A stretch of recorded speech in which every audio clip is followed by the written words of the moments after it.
Welcome to pharma focus. ഈ ചാനലിൽ BPharm ക്ലാസുകൾ മലയാളത്തിൽ ഈസിയായി എക്സ്പ്ലെയിൻ ചെയ്യുന്നു. സിലബസ് ബേസ്ഡ് എക്സ്പ്ലനേഷൻ ആണ്. ഇതുപോലത്തെ ഹെൽപ്ഫുൾ കണ്ടന്റ്സിന് വേണ്ടി please to like and subscribe. ഇന്ന് നമ്മൾ B Pharm fourth semester pharmacognosy and phytochemistry എന്ന സബ്ജക്റ്റിൽ ഇവാലുവേഷൻ്റെ കണ്ടിന്യൂവേഷൻ പോർഷനാണ് ഡിസ്കസ് ചെയ്യുന്നത്. നമ്മൾ already physical evaluation, chemical and organoleptic evaluation കഴിഞ്ഞ ക്ലാസ്സുകളിലായി ഡിസ്കസ് ചെയ്തു. അതിൻ്റെ വീഡിയോസ് നമ്മുടെ ചാനലിൽ അപ്ലോഡ് ചെയ്തിട്ടുണ്ട്. ഇന്ന് നമ്മൾ നോക്കാൻ പോകുന്നത് മൈക്രോസ്കോപ്പിക്കൽ ഇവാലുവേഷനും ബയോളജിക്കൽ ഇവാലുവേഷനും ആണ്. ഫസ്റ്റ് നമ്മൾ നോക്കുന്നത് മൈക്രോസ്കോപ്പിക്കൽ ഇവാലുവേഷൻ. മൈക്രോസ്കോപ്പിക്കൽ ഇവാലുവേഷൻ എന്ന് പറഞ്ഞു കഴിഞ്ഞാൽ ഓർഗനൈസ്ഡ് ക്രൂഡ് ഡ്രഗ്സിനെ ഒന്നുകിൽ അതിൻ്റെ പൗഡേർഡ് ഫോമിലോ അല്ലെങ്കിൽ എൻറ്റയർ ഫോമിലോ മൈക്രോസ്കോപ്പിക് എക്സാമിൻ ചെയ്യുക. അതാണ് മൈക്രോസ്കോപ്പിക്കൽ ഇവാലുവേഷനിൽ നടക്കുന്നത്. നമ്മൾ ഡ്രഗിൻ്റെ വെരി തിൻ സെക്ഷൻസ് പ്രിപ്പയർ ചെയ്യുന്നുണ്ട്, എന്നിട്ട് ഹിസ്റ്റോളജിക്കൽ സ്റ്റഡീസ് ഒക്കെ പെർഫോം ചെയ്യുക. ഇത് മെയിൻലി ഓർഗനൈസ്ഡ് ഡ്രഗ്സിൻ്റെ ക്വാളിറ്റേറ്റീവ് ഇവാലുവേഷനിലാണ് യൂസ് ചെയ്യുന്നത്. മൈക്രോസ്കോപ്പിക് ഐഡൻറ്റിഫിക്കേഷൻ എന്ന് പറഞ്ഞാൽ നമ്മൾ ഡ്രഗ്സിനെ മൈക്രോസ്കോപ്പിക്കലി ഐഡൻറ്റിഫൈ ചെയ്യാൻ വേണ്ടിയിട്ട് അതിനെ കട്ട് ചെയ്യും. ഒന്നുകിൽ ട്രാൻസ്വേഴ്സ് സെക്ഷൻ, അല്ലെങ്കിൽ ലോഞ്ചിറ്റ്യൂഡിനൽ സെക്ഷൻ, അല്ലെങ്കിൽ റേഡിയൽ ലോഞ്ചിറ്റ്യൂഡിനൽ സെക്ഷനായിട്ട് കട്ട് ചെയ്തിട്ട് ഈ സെക്ഷനെ അപ്രോപ്രിയേറ്റ് സ്റ്റെയിനിങ് റിയേജൻസ് യൂസ് ചെയ്ത് സ്റ്റെയിൻ ചെയ്തിട്ടാണ് നമ്മൾ മൈക്രോസ്കോപ്പിക്കൽ ഇവാലുവേഷൻ ചെയ്യുന്നത്. മൈക്രോസ്കോപ്പിക്കൽ ഫീച്ചേഴ്സ് നമ്മൾ പഠിക്കുന്നത് cell wall, cell content, starch grain, calcium oxalate crystals, trichomes, fibres, vessels ഒക്കെയാണ്. ഇത്രയും മൈക്രോസ്കോപ്പിക്കൽ ഫീച്ചേഴ്സ് ആണ് നമ്മൾ സ്റ്റഡി ചെയ്യുന്നത്.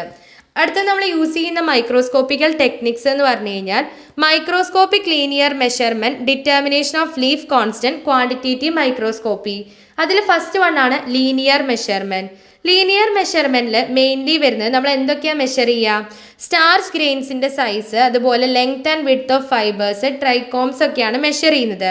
എക്സാമ്പിൾ എന്ന് പറഞ്ഞു കഴിഞ്ഞാൽ ഇപ്പൊക്കെ കഴിഞ്ഞാൽ നമ്മൾ സ്റ്റാർച്ചിൻ്റെ ഡയാമീറ്റർ ഡിഫറെൻറ്റ് വെറൈറ്റിയിൽ ഡിസ്റ്റിങ്വിഷ് ചെയ്യാൻ വേണ്ടിയിട്ട് ഹെൽപ്പ് ചെയ്യുന്നുണ്ട്. അതുപോലെ കാസിയ ബാർക്കിൽ സ്റ്റാർച്ച് ഗ്രെയിൻ്റെ സൈസ് എന്ന് പറഞ്ഞു കഴിഞ്ഞാൽ അതിനെ സിന്നമണ്ണ് ഡിഫറൻഷ്യേറ്റ് ചെയ്യാൻ ഹെൽപ്പ് ചെയ്യുന്നുണ്ട്. സെന്ന സ്റ്റാക്കിനെ പൗഡേർഡ് സെന്ന ലീഫ് എന്ന് ഡിറ്റക്ട് ചെയ്യാൻ പറ്റും. അതുപോലെ കൊമേഴ്ഷ്യൽ സ്റ്റാർച്ചസിനെയും ഫോറിൻ സ്റ്റാർച്ചസിനെയൊക്കെ ഐഡൻറ്റിഫൈ ചെയ്യാൻ വേണ്ടിയിട്ട് ലീനിയർ മെഷർമെൻറ്റ് ഹെൽപ്പ് ചെയ്യുന്നുണ്ട്. അടുത്തതാണ് ലീഫ് കോൺസ്റ്റൻറ്റ്. ഇമ്പോർട്ടൻ്റ് ആണ്, റിപ്പീറ്റഡ് ആയിട്ട് ചോദിച്ചു കണ്ടിട്ടുണ്ട്. ലീഫ് കോൺസ്റ്റൻറ്റ് എന്ന് പറഞ്ഞു കഴിഞ്ഞാൽ നമ്മുടെ ലീവ്സിൽ പ്രസൻ്റ് ആയിട്ടുള്ള ലീവ്സിലുള്ള സ്പെസിഫിക് മൈക്രോസ്കോപ്പിക്കൽ ക്യാരക്ടേഴ്സ് ആണ്. അത് ഓരോ സ്പീഷീസിനും എന്തായിരിക്കും? കോൺസ്റ്റൻ്റ് ആയിരിക്കും. അത് പൗഡേർഡ് ലീഫ് ഡ്രഗ്സിൻ്റെ ഐഡൻറ്റിഫിക്കേഷനും സ്റ്റാൻഡർഡൈസേഷനുമാണ് ഹെൽപ്പ് ചെയ്യുക.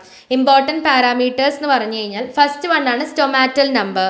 സ്റ്റൊമാറ്റൽ നമ്പർ എന്ന് പറഞ്ഞു കഴിഞ്ഞാൽ ലീഫ് സർഫസിൽ ഒരു സ്ക്വയർ മില്ലിമീറ്ററിൽ എത്ര ആവറേജ് നമ്പർ ഓഫ് സ്റ്റൊമാറ്റോ പ്രസൻ്റ് ആണ്, അതാണ് സ്റ്റൊമാറ്റൽ നമ്പർ. ഇത് മെയിനായിട്ട് ലീഫ് ഡ്രഗ്സിനെ ഐഡൻറ്റിഫൈ ചെയ്യാൻ വേണ്ടിയിട്ട് ഹെൽപ്പ് ചെയ്യുന്നുണ്ട്. അടുത്തതാണ് സ്റ്റൊമാറ്റൽ ഇൻഡെക്സ്. സ്റ്റൊമാറ്റൽ ഇൻഡെക്സ് എന്ന് പറഞ്ഞു കഴിഞ്ഞാൽ ഒരു റേഷ്യോ ആണ്. ദ പെർസെൻറ്റേജ് ഓഫ് അല്ലെങ്കിൽ ratio of number of stomata to total number of epidermal cells including stomata in a given area. അപ്പോൾ അതിൻ്റെ രണ്ടിൻ്റെയും റേഷ്യോ ആണ് സ്റ്റൊമാറ്റൽ ഇൻഡെക്സ്. അത് കണ്ടുപിടിക്കാനുള്ള ഇക്വേഷൻ ആണ് S/E മൈനസ് എസ് ആണ്, മൈനസ് S ഇൻറ്റു 100. എസ് എന്ന് പറഞ്ഞാൽ number of stomata per unit area, E എന്ന് പറഞ്ഞാൽ number of epidermal cells. Okay, ഇത് സ്പീഷീസിനെ ഐഡൻറ്റിഫൈ ചെയ്യാൻ വേണ്ടിയിട്ട് സ്റ്റൊമാറ്റൽ ഇൻഡെക്സ് ഹെൽപ്പ് ചെയ്യുന്നുണ്ട്. അടുത്തതാണ് വെയിൻ ഇറ്റ്ലെറ്റ് നമ്പർ.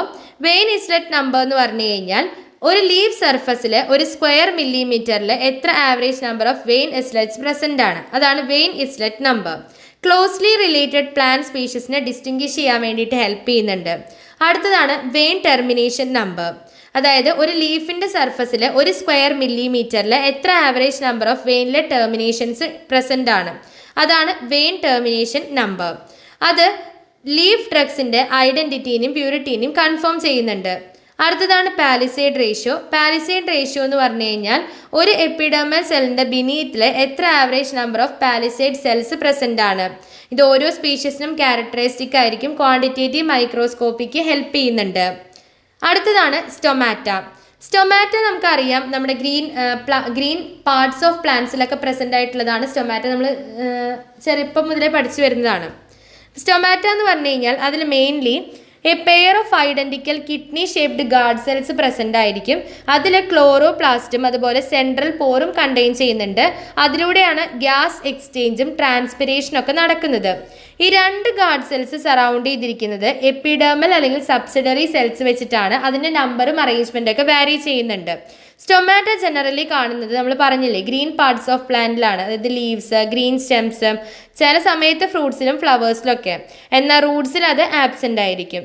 ലൊക്കേഷൻ എന്ന് പറഞ്ഞു കഴിഞ്ഞാൽ സ്റ്റൊമാറ്റ ഒന്നുകിൽ ലീഫിൻ്റെ അപ്പർ സർഫസിലോ അല്ലെങ്കിൽ ലോവർ സർഫസിലോ അല്ലെങ്കിൽ രണ്ട് സർഫസിലോ ബോത്ത് സർഫസിലോ കാണാം. ഇനി ടൈപ്സ് ഓഫ് സ്റ്റൊമാറ്റ എന്ന് പറഞ്ഞു കഴിഞ്ഞാൽ നമ്മൾ ഈ ഒരു ഗാർഡ് സെൽസിൻ്റെ ചുറ്റും സബ്സിഡറി അല്ലെങ്കിൽ എപ്പിഡെർമൽ സെൽസിനെ സറൗണ്ട് ചെയ്യുന്നതിൻ്റെ ആ ഒരു ഫോമും അറേഞ്ച്മെൻറ്റിനെയൊക്കെ ബേസ് ചെയ്തിട്ട് സ്റ്റൊമാറ്റ ഡിഫറെൻറ്റ് ടൈപ്സ് ആയിട്ട് ക്ലാസിഫൈ ചെയ്തിട്ടുണ്ട്.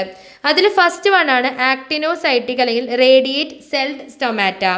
അതിലെന്താണ് ഗാർഡ് സെൽസ് സറൗണ്ട് ചെയ്തിരിക്കുന്നത് റേഡിയേറ്റിംഗ് സബ്സിഡറി സെൽസിൻ്റെ ഒരു സർക്കിൾ വെച്ചിട്ടാണ് ഗാർഡ് സെൽസ് സറൗണ്ട് ചെയ്തിരിക്കുന്നത്. അതിന് എക്സാമ്പിളാണ് ഉവാ ഉർസി.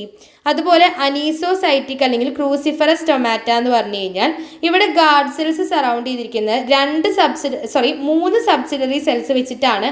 അതിൽ ഒരെണ്ണം ബാക്കിയുള്ളതിനേക്കാട്ടിലും ചെറുതായിരിക്കും. എക്സാമ്പിളാണ് ഡെറ്റ്യൂറ. അടുത്തതാണ് അനോമോസൈറ്റിക്. അനോമോസൈറ്റിക് സ്റ്റൊമാറ്റ എന്ന് പറഞ്ഞു കഴിഞ്ഞാൽ ഇവിടെ ഗാർഡ് സെൽസ് സറൗണ്ട് ചെയ്തിരിക്കുന്നത് varying number of irregularly arranged epidermal cells ആണ്. അവിടെ ഡിസ്റ്റിങ്ക്റ്റ് സബ്സിഡറി സെൽസ് ഇല്ല.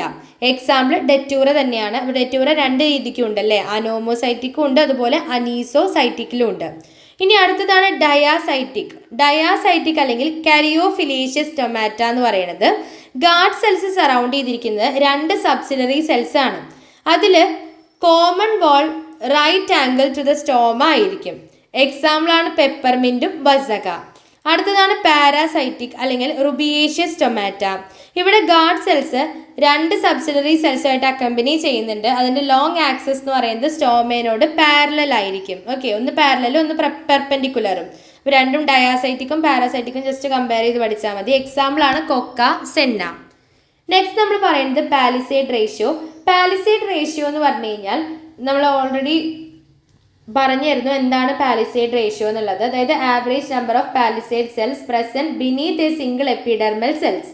ഓക്കെ, ഇത് ഓരോ സ്പീഷീസിനും കോൺസ്റ്റന്റ് ആയിരിക്കും. ലീഫ് ഡ്രഗ്സിന്റെ ഐഡന്റിഫിക്കേഷനും ഇവാലുവേഷനും യൂസ് ചെയ്യുന്നുണ്ട്. അട്രോപ്പ ബെലഡോണയ്ക്ക് 5 to 7 ആണ് പാലിസേഡ് റേഷ്യോ വരുന്നത്. ഡിജിറ്റാലിസ് പർപ്യൂറയ്ക്ക് 3.7 to 4.2 ആണ് വരുന്നത്. അടുത്തതാണ് ക്വാണ്ടിറ്റേറ്റീവ് മൈക്രോസ്കോപ്പി. ക്വാണ്ടിറ്റേറ്റീവ് മൈക്രോസ്കോപ്പിയിൽ വരുന്നതാണ് ലൈക്കോപോഡിയം സ്പോർ മെത്തേഡ്. ഈ ലൈക്കോപോഡിയം സ്പോർ മെത്തേഡ് എന്ന് പറയുന്നത് ഒരു ക്വാണ്ടിറ്റേറ്റീവ് മൈക്രോസ്കോപ്പിക് ടെക്നിക്കാണ്. അത് വെലീസ് ആണ് ഡെവലപ്പ് ചെയ്തിരിക്കുന്നത്. ഇത് മെയിൻലി പൗഡേർഡ് ക്രൂഡ് ഡ്രഗ്സിൻ്റെ ഇവാലുവേഷന് വേണ്ടിയിട്ടാണ് യൂസ് ചെയ്യുന്നത്.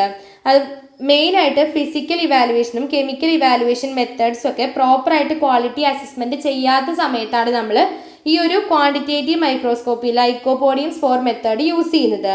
ലൈക്കോപോഡിയം സ്പോർസ് എന്ന് പറഞ്ഞു കഴിഞ്ഞാൽ അത് ലൈക്കോപോഡിയം ക്ലവാറ്റം എന്നൊരു സോഴ്സാണ് അതിലുള്ളത്. അതിൻ്റെ ഫാമിലി ലൈക്കോപോഡിയേഷ്യേ.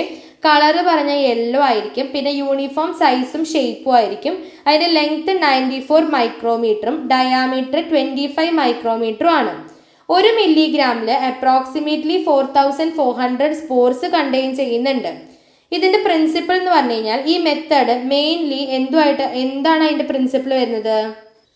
ഒരു പൗഡേർഡ് സാമ്പിളിൻ്റെ ഒരു നോൺ ക്വാണ്ടിറ്റി ഓഫ് പൗഡേർഡ് സാമ്പിളിൽ എത്ര നമ്പർ ഓഫ് ലൈക്കോപോഡിയം സ്പോർസ് ഉണ്ട്, അതുപോലെ മൈക്രോസ്കോപ്പിക് കമ്പാരിസൺ ആണ് എത്ര number of characteristic drug particles ഉണ്ട്, എത്ര നമ്പർ ഓഫ് ലൈക്കോപോഡിയം സ്പോർസ് ഉണ്ട്, അതിന് തമ്മിൽ മൈക്രോസ്കോപ്പിക്കൽ കമ്പാരിസൺ ആണ് അവിടെ നടക്കുന്നത്. ഈ ഒരു മെത്തേഡിനെ ബേസ് ചെയ്തിട്ടാണ് ഈ ലൈക്കോപോഡിയം സ്പോർ മെത്തേഡ് നമ്മൾ ചെയ്യുന്നത്. എസ്പെഷ്യലി പൗഡർ ഡ്രഗിന് വെൽ ഡിഫൈൻഡ് പാർട്ടിക്കിൾസ് അല്ലെങ്കിൽ സെൽസ് ഐഡന്റിഫൈ ചെയ്യാനോ മെഷർ ചെയ്യാനോ ഒരു വെൽ ഡിഫൈൻഡ് പാർട്ടിക്കിൾസ് അല്ലെങ്കിൽ സെൽസ് പ്രസന്റ് ആയിട്ടുള്ള സമയത്താണ് ഇത് യൂസ്ഫുൾ ആയിട്ടുള്ളത്. ഓക്കെ, കെമിക്കൽ മെത്തേഡ് വഴിയോ ഫിസിക്കൽ മെത്തേഡ് വഴിയോ നമുക്ക് ഇവാലുവേറ്റ് ചെയ്യാൻ ഡിഫിക്കൽട്ട് ആയിട്ടുള്ള അല്ലെങ്കിൽ അൺറിലയബിൾ ആയിട്ടുള്ള കണ്ടീഷൻസിലാണ് നമ്മൾ ലൈക്കോപോഡിയം സ്പോർ മെത്തേഡ് യൂസ് ചെയ്യുക. ഇതിൻ്റെ അപ്ലിക്കേഷൻ എന്ന് പറഞ്ഞു കഴിഞ്ഞാൽ പൗഡേർഡ് ക്രൂഡ് ഡ്രഗ്സിൻ്റെ സ്റ്റാൻഡർഡൈസേഷനും ക്വാണ്ടിറ്റേറ്റീവ് ഇവാലുവേഷനും യൂസ് ചെയ്യുന്നുണ്ട്. അതുപോലെ ഐഡൻറ്റിഫയബിൾ സിംഗിൾ ലെയേർഡ് ടിഷ്യൂസ് അല്ലെങ്കിൽ സെൽ സ്ട്രക്ചേഴ്സിലൊക്കെ ഉള്ള ഡ്രഗ്സിന് സ്യൂട്ടബിൾ ആണ്. പിന്നെ ജിഞ്ചർ, ക്ലോവ്, നട്ട്മഗ് ഇതിൻ്റെയൊക്കെ അനാലിസിസിന് വേണ്ടിയിട്ട് മെയിൻലി യൂസ് ചെയ്യുന്നുണ്ട്.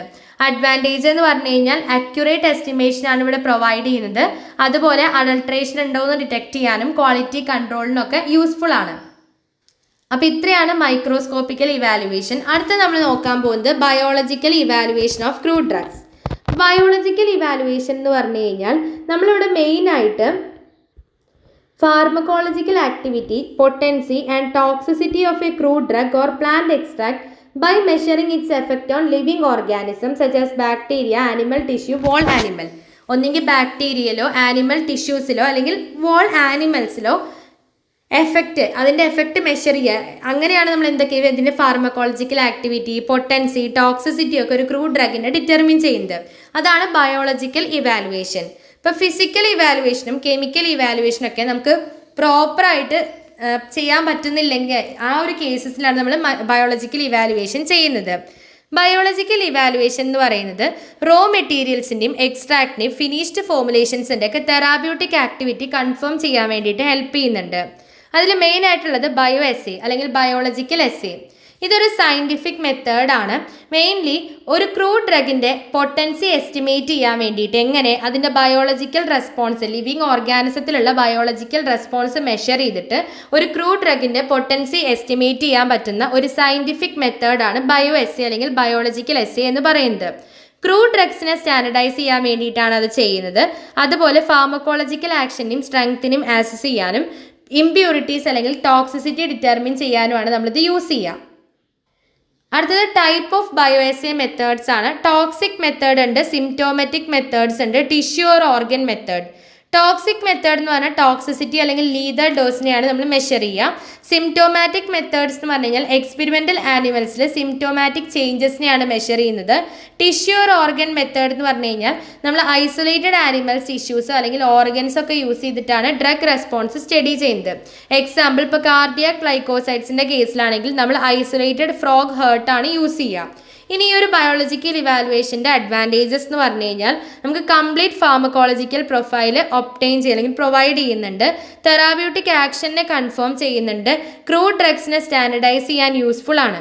ഡിസഡ്വാൻറ്റേജസ് എന്ന് പറയുമ്പോൾ കെമിക്കൽ ടെസ്റ്റിനൊക്കെ കമ്പയർ ചെയ്യുമ്പോൾ ലെസ് പ്രിസൈസ് ആയിരിക്കും, കൂടുതൽ ടൈം കൺസ്യൂമിംഗ് ആണ്, എക്സ്പെൻസീവ് ആണ്. കാരണം നമ്മൾ ആനിമൽസിനും ലബോറട്ടറി സെറ്റപ്പ് ഒക്കെ ആവശ്യമുള്ളത് കാരണം എക്സ്പെൻസീവ് ആണ്.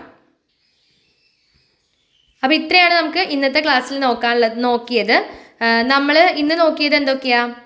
ഇവാലുവേഷനിൽ തന്നെ മൈക്രോസ്കോപ്പിക്കൽ ഇവാലുവേഷനും ബയോളജിക്കൽ ഇവാലുവേഷനുമാണ്. അതിൽ മൈക്രോസ്കോപ്പിക്കൽ ഇവാലുവേഷനിൽ നമ്മൾ ഡിഫറെൻറ്റ് മെത്തേഡായിട്ട് linear measurement, leaf constant important ആണ്. സ്റ്റൊമാറ്റൽ നമ്പറും stomatal index, vein islet number, vein termination number, palisade ratio ഇതൊക്കെ ഇമ്പോർട്ടൻ്റ് ആണ്. അതുപോലെ സ്റ്റൊമാറ്റോൻ്റെ ടൈപ്സ് നോക്കി, പാലിസേഡ് റേഷ്യോ. പിന്നെ ക്വാണ്ടിറ്റേറ്റീവ് മൈക്രോസ്കോപ്പിയിൽ ലൈക്കോപോഡിയം സ്പോർ മെത്തേഡ് ഇമ്പോർട്ടൻ്റ് ആണ് കേട്ടോ. പിന്നെ ബയോളജിക്കൽ ഇവാലുവേഷൻ ആണ് നോക്കിയത്. അത് അങ്ങനെ ചോദിച്ചു കണ്ടിട്ടില്ല, ബാക്കിയുള്ളതാണ് കൂടുതലായിട്ട് ചോദിച്ചു കണ്ടിട്ടുള്ളത്. അപ്പോൾ ഇത്രയാണ് നമ്മൾ ഇന്നത്തെ ക്ലാസ്സിൽ നോക്കുന്നത്. അപ്പോൾ നമ്മൾ ഇവാലുവേഷൻ ഓഫ് ഡ്രഗ്സ് എന്നൊരു പോർഷൻ കംപ്ലീറ്റ് ചെയ്തിട്ടുണ്ട് 3 ക്ലാസ് ആയിട്ട്. അത് 3 ക്ലാസ് നമ്മുടെ ചാനലിൽ അപ്ലോഡ് ചെയ്തിട്ടുണ്ട്. അതിൻ്റെ നോട്ട്സും ഡിസ്ക്രിപ്ഷൻ ബോക്സിൽ പ്രൊവൈഡ് ചെയ്തിട്ടുണ്ട്. അപ്പോൾ നമുക്ക് അടുത്തൊരു ടോപ്പിക്കായിട്ട് അടുത്ത വീഡിയോ കാണാം. Until then happy learning.